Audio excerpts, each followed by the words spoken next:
أعزائنا المستمعين، أهلا بكم من جديد في برنامجنا آيات وقضايا. أنا معكم خالدة ديركي. اليوم نناقش موضوع يلعب دورا مهم في حياتنا اليومية، ذات جانبين سلبي وإيجابي، ألا وهو العقاب.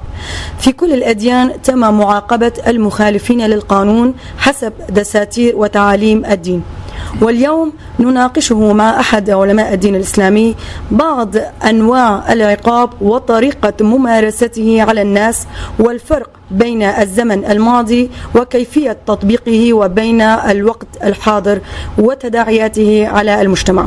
فضيلة الشيخ سعيد شبلي، رئيس مجلس الشورى الإسلامي في مقاطعة الجزيرة وعضو في اتحاد كتاب سوريا.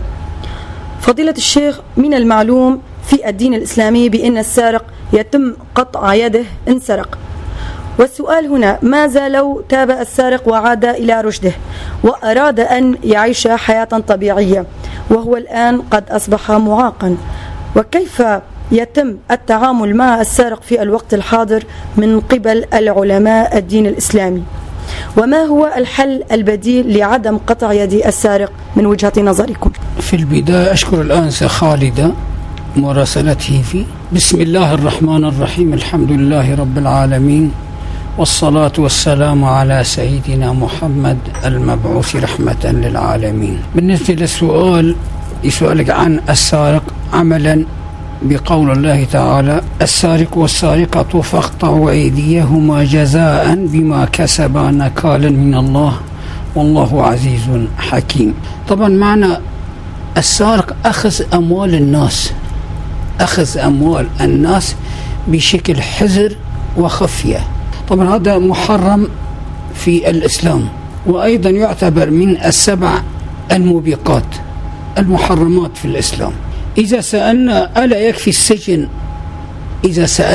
يكفي السجن بدل قطع يد السارق، أنا بالنسبة لي عملا بقول الله تعالى أقول لا يجوز السجن بدل السرقة، لأنه هناك بعض السارقين يشتهي السجن عوضا عن الفقر، بدل ما يعيش فقير يريد بالسجن.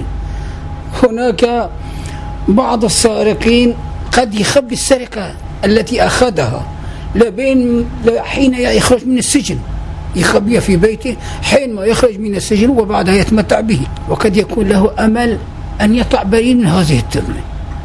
فلذلك حديث الوارد عن رسول الله صلى الله عليه وسلم عن المرأة المخزونية التي سرقت في عهد رسول الله صلى الله عليه وسلم، فأتوا أهلها إلى رسول الله صلى الله عليه وسلم، قال: يا رسول الله أن هذه المرأة سرقتنا. فقال صلى الله عليه وسلم: أقيموا عليه الحد. قالوا: يا رسول الله نفديها بأموال. فقال صلى الله عليه وسلم: اقطعوا يدها. قالوا: يا رسول الله نفديها ب500 دينار. قال صلى الله عليه وسلم: اقطعوا يدها. فقطعوا يدها اليمنى. بعدما قطعوا يدها اليمنى فقالت المرأة: يا رسول الله هل لي من توبة؟ قال: نعم، اليوم كأنك ولدت جديدا، أو خرجت والدتك اليوم جديد. اليوم يعني جديد على الحياة، ما عليك أي ذنوب، عملا بقول الله تعالى: فمن تاب من بعد ظلمه وأصلح فإن الله غفور رحيم. يعني هذه المرأة تابت ورجعت إلى الله تعالى. ولكن ألا يعتبر ذلك إعاقة جسدية؟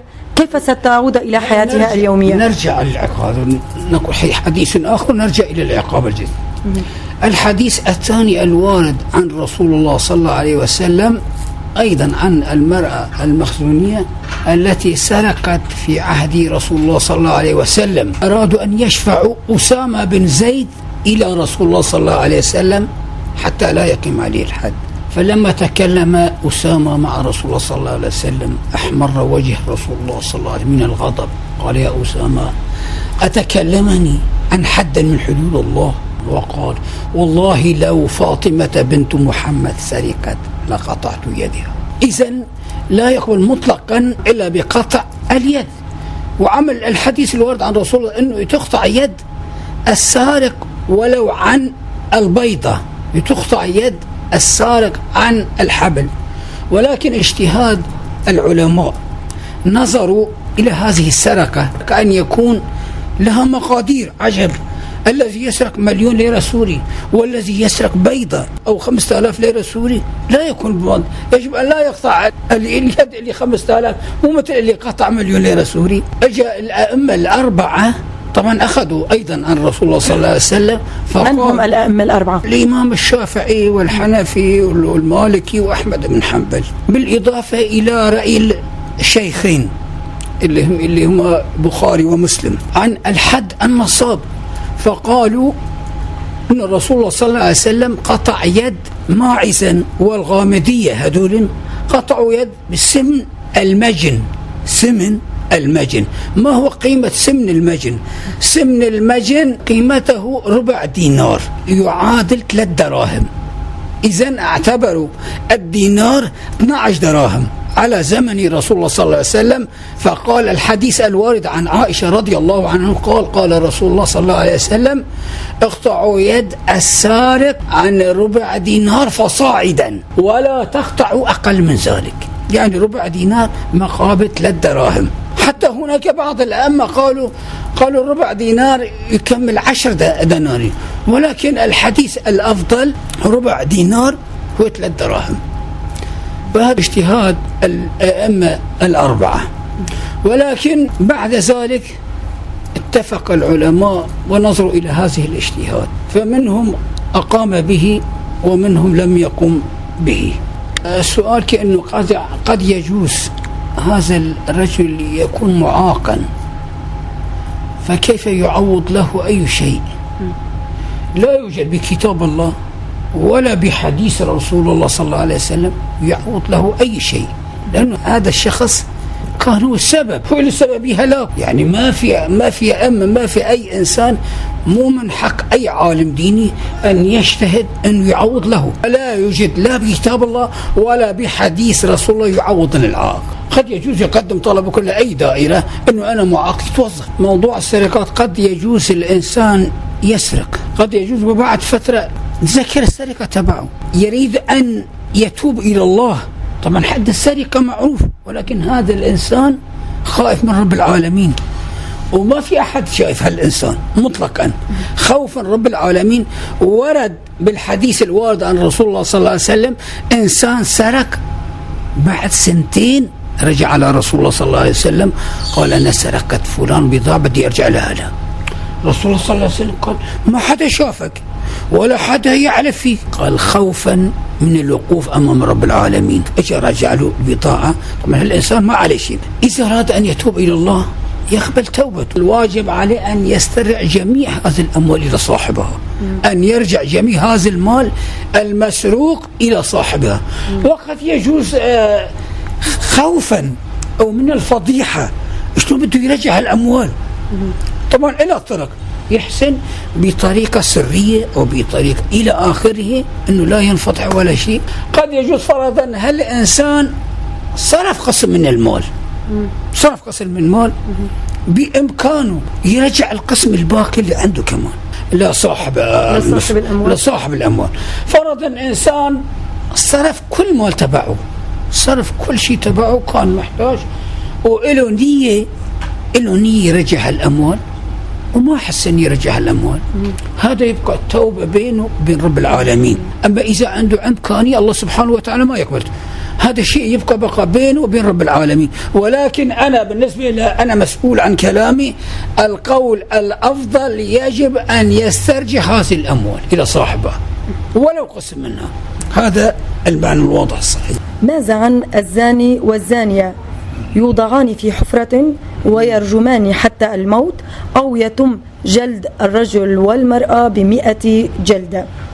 فضيلة الشيخ، كيف ترى هذا المشهد، وهل يمكن تطبيقه في الوقت الحاضر؟ ألا ترى بأن هذا المشهد يشجع العنف والقتل؟ طبعا لا يمكن تطبيقه في الوقت الحاضر، عملا بقول الله تعالى: الزانية والزاني فاجلدوا كل واحد منهما 100 جلدة ولا تأخذكم بهما رأفة في دين الله إن كنتم تؤمنون بالله واليوم الآخر وليشهد عذابهما طائفة من المؤمنين. طبعا موضوعنا عن الزانية. الزنا من السبع الموبقات المهلكات بالإسلام، حرمه الله ورسوله إلى يوم القيامة. محرم الجزاء 100 جلدة بالنسبة للزنا. بالنسبة للبكر طبعا السارق والسارق ابتدأت هذه الآية الكريمة من النساء وليست من الرجال. أول الفتنة في بني إسرائيل ابتدأت من النساء. الحد الجزاء 100 جلدة.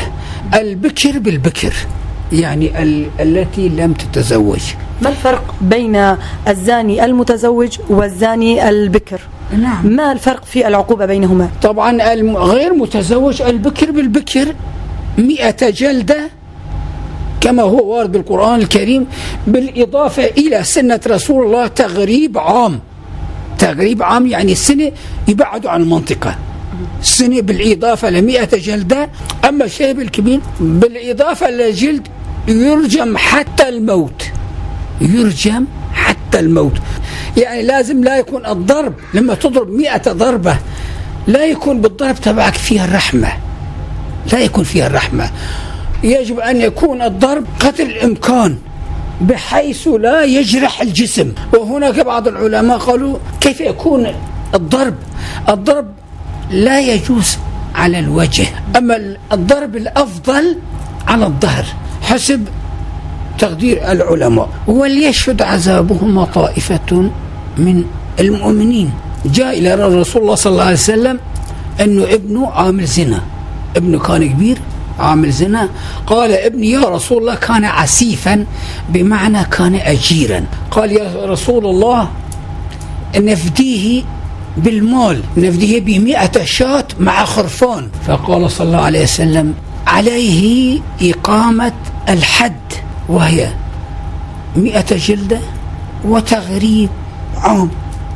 وليشهد كما ذكرنا عزاهم طائفة من المؤمنين. وارد كما بالحديث لا يحل دم امرئ إلا بأحد الثلاث: الشيب الزاني والنفس بالنفس والتارك لدينه المفارق للجماعة.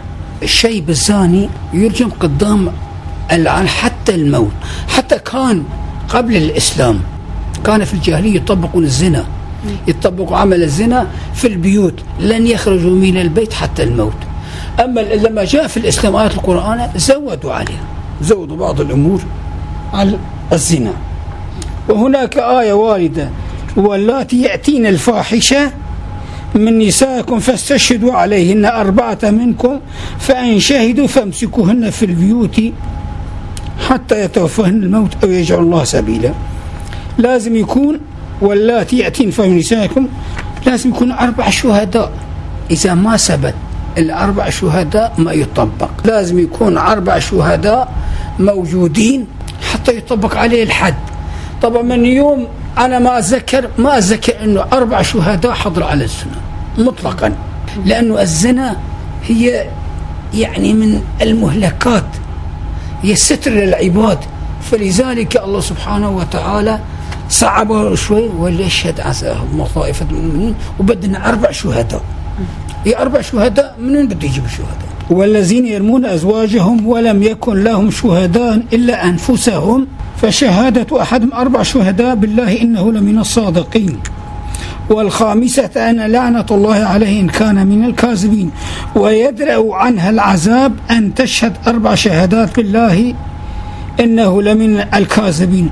والخامسة أن غضب الله عليها إن كان من الصادقين. طبعا هذه الآية الكريمة عن القصف. فرض الإنسان ما لقى 4 شهود، عدلت 4 شهود في كتاب الله تعالى شهادة الزوج. شهادة الزوج لأنه زوج مو معقول الإنسان يقول والله مرتي عامل فلان كذا.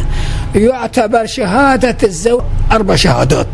عليه أن يحلف بالله لأني من الصادقين. ولعنة الله عليه إن كنتم من الكاذبين. يسقط عن المرأة كمان بإمكانها تقول أنت كاذب. أنت كاذب. المرأة بإمكانها أن تخلص حالها من العذاب.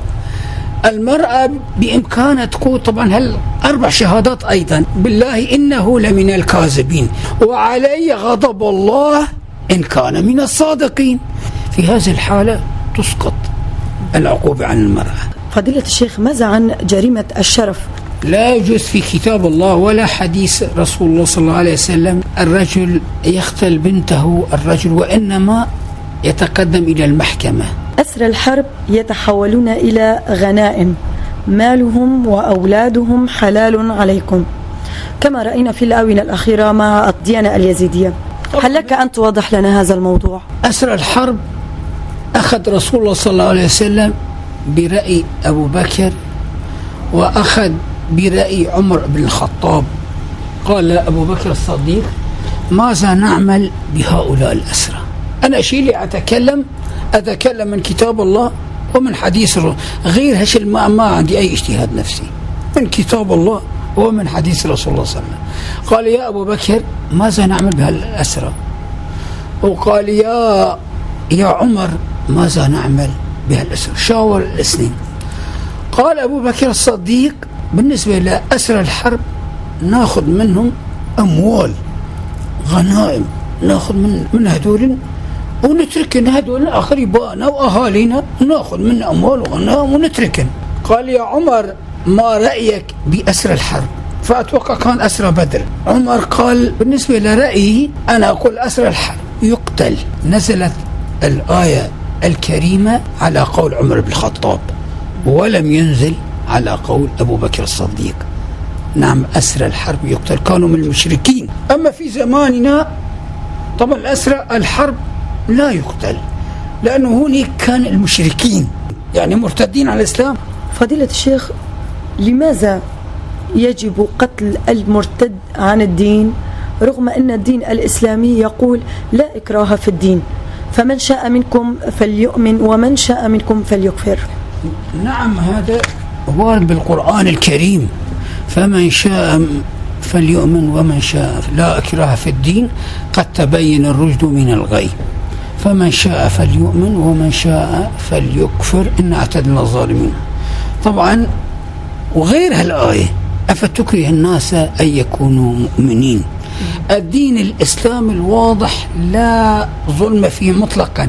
الدين لا يجبر أي إنسان الإنسان كما ذكرت لك بالبداية عن الحديث الوارد عن رسول الله صلى الله عليه وسلم في يوم عرفة لما قال: يا أيها الناس النداء لجميع الخلق وليست للإسلام وليست للعرب، النداء لجميع الخلق: إن دماءكم وأموال وأعراضكم حرام عليكم. بالإضافة قلنا أن الإسلام ما يجبر حدا على دخول الإسلام، ولا إذا كانت على دور رسول الله صلى الله عليه وسلم كان يقتل المفارق لدينه، تارك لدين المفارق للجماعة، كان يقتل على دور المشركين. أما يقتل الحاضر لا يقتل أحد، عمل بقول الله تعالى: لا إكراه في الدين. في الختام نشكرك لاستضافتنا في منزلك ولإيضاحك لنا هذه المواضيع الحساسة. أعزائنا المستمعين، نشكركم على حسن المتابعة. تابعونا في حلقة جديدة وموضوع جديد. دمتم في رعاية الله وحفظه.